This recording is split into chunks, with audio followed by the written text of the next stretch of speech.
Hey. Hey.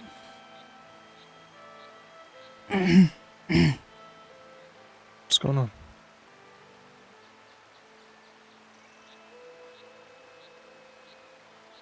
I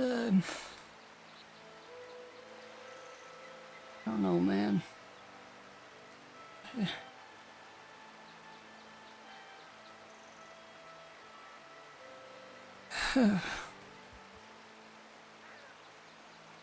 What?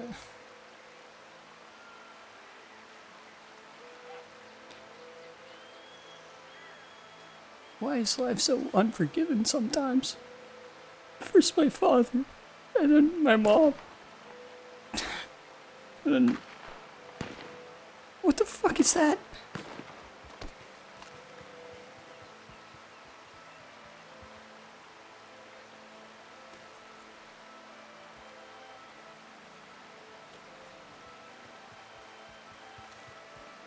You're good. It's fine.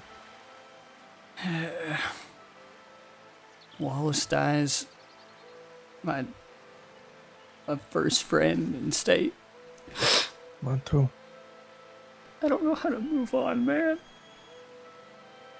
You can't. You can't move on from their memory. It will always be there, no matter what happens. No matter if you start your life again tomorrow, no matter if you move to a different country. Trust me, I've tried both. My mother, my father, my brothers, Wallace, Iris, Jimmy. The list goes on. And the only way I've learned to cope with it is to face it head on. I did it with Wallace, I did it with Iris, I did it when my family died. When Iris died, I put on this strong face like I was taking it all in and I was tough and nothing could hurt me. Then I ended up locking myself in a fucking room for a week and I tore myself asunder. I drank myself to sleep every night. I did everything to try and make that pain go away. It never did, and never will. Ever. I was right there. I was beside Wallace when he died.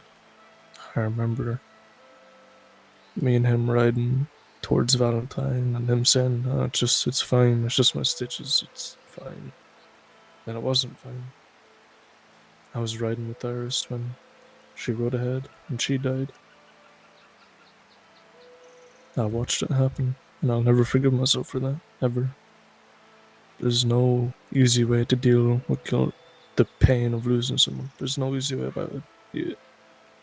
You can mourn and you can grieve, but at some point, you have to wipe your face, stick out your chin, and move up. Because if you keep pondering on the past, Lou, you're gonna get stuck there. And it ain't worth getting stuck over. I promise. I was just about ready to call a wrap when Iris died. I had a plan of just walking into the sheriff's office or telling Creedy to come on outside. I would have shot him dead there and I would have got shot dead myself. That would have been the end of it. Blood for blood and eye for an eye. End of Nathan Burke's story. I was happy to do that. But as I'm thinking of all this, I look to my left and I look to my right. And I see Jess and I see Kiara. And I noticed how selfish I was being in that time and how I needed to be there for them. How I was only thinking of myself. And I came to the conclusion that I had to be there for him. Same way I have to be there for you.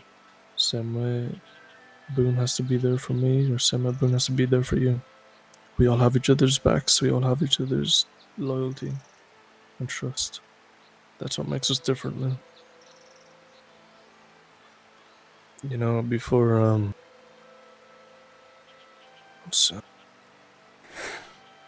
haven't been very transparent with y'all. Those 2 years I was gone, I'd met a lady. And, well, long story short, we had a kid. I wouldn't have ever come back if I still had them. a man killed her, I don't know who. I just assumed it was a certain group, and I killed men for her. It wasn't them. I mean, oh my god, man. It's alright. I'm listening, but if it's too hard to say, Lou, you don't feel like you need to.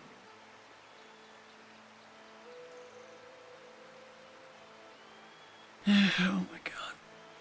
I meant to tell you, but just the thought of having to think about any of it again. Yeah. And then I come back into the state and I've got a found family with the remnants, and then Iris dies. Yeah.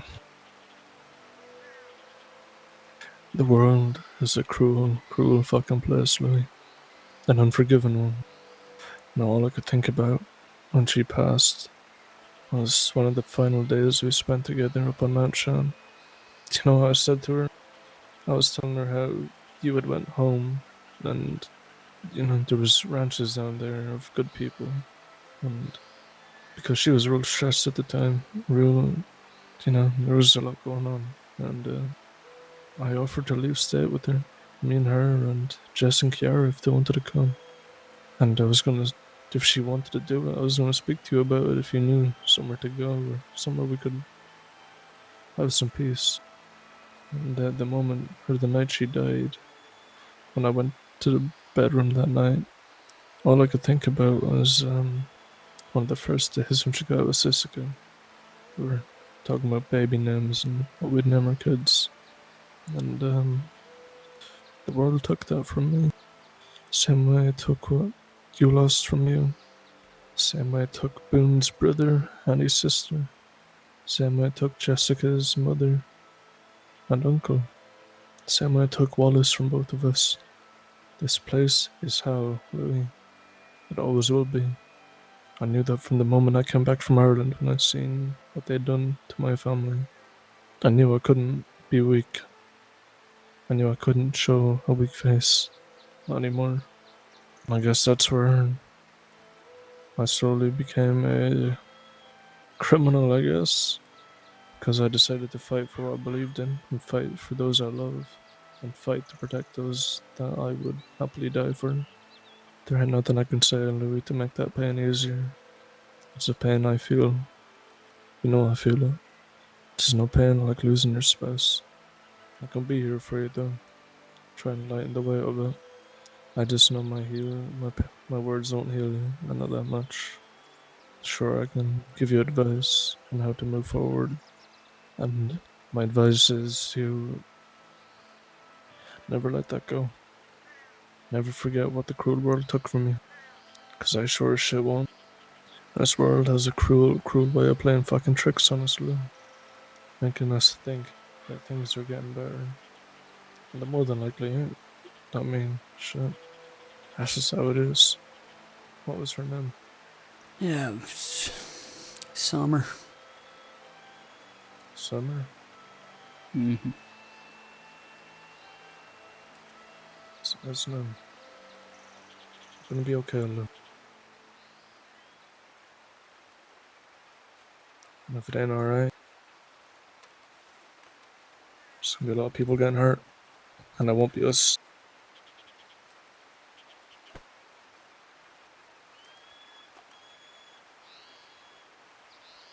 We'll get through this, Lou. We'll be alright.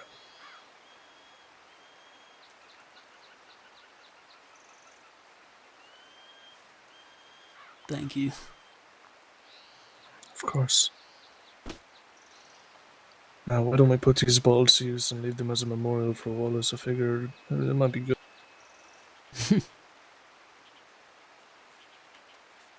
Did like his alcohol.